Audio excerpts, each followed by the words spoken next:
Les ambassadeurs qui ont maintenant une association française de diplomatie de métier. Elle a été créée ce mercredi 31 août. Benjamin Weiss, bienvenue.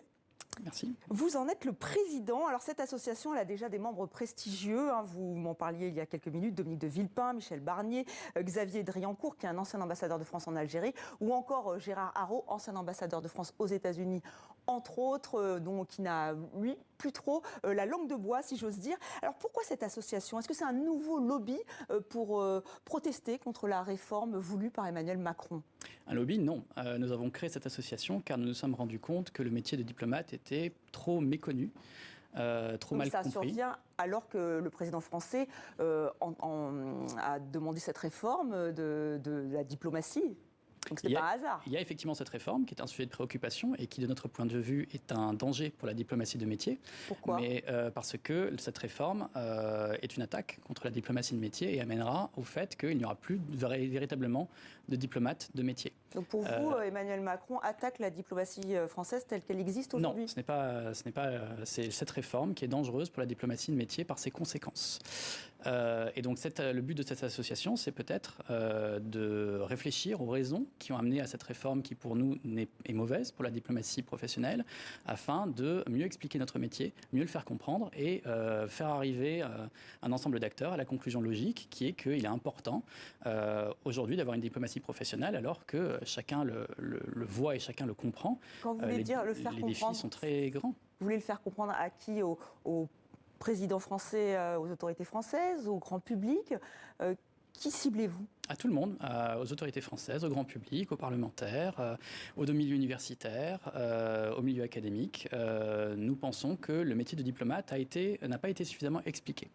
Alors, c'est-à-dire, vous voulez qu'il n'y ait pas de réforme? C'est ce que vous demandez aujourd'hui? Nous souhaitons discuter des conséquences de cette réforme sur la diplomatie professionnelle. Alors vous voulez discuter, mais il y a eu des manifestations, notamment on voit ici donc le 2 juin. Est-ce qu'il faut agir aussi? C'est-à-dire que là, vous êtes dans la réflexion. Est-ce qu'il faut agir et vite? Le président de la République a annoncé la tenue bientôt d'états généraux de la diplomatie qui seront organisés. La ministre, Madame Colonna, en a également parlé, ainsi que la première ministre, naturellement. Nous nous en réjouissons. Nous accueillons cette nouvelle avec beaucoup de satisfaction, mais également avec exigence. Il faut que ce soit une échéance utile pour justement parler des conséquences graves de la réforme de la haute fonction publique. Donc vous voulez en parler, mais est-ce qu'il ne faut pas agir? Puisqu'en plus on est dans un contexte compliqué avec des crises aiguës. Emmanuel Macron l'a rappelé lors de cette conférence aux ambassadeurs. Il a même un peu repris les ambassadeurs.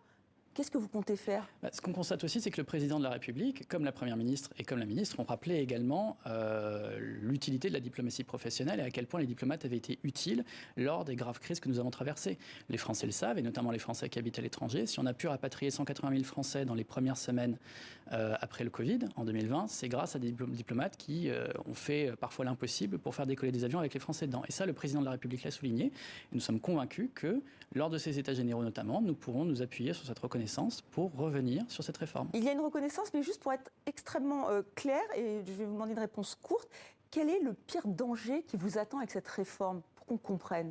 C'est pas un danger pour nous, c'est un danger pour la politique étrangère. Le sujet, c'est pas nous. Le sujet, c'est la politique étrangère de demain. Lorsque vous allez voir votre boulanger, si demain vous trouvez votre boucher derrière la vitrine, vous allez vous inquiéter. Et ben c'est pareil, la diplomatie, c'est un métier et c'est un danger pour les générations futures. Très bien, merci Benjamin Weiss d'avoir accepté notre invitation. Et je renvoie donc à ce dossier sur TV5 Monde, sur tv5monde.com, dossier préparé par Salim Sigel Massi. Merci encore.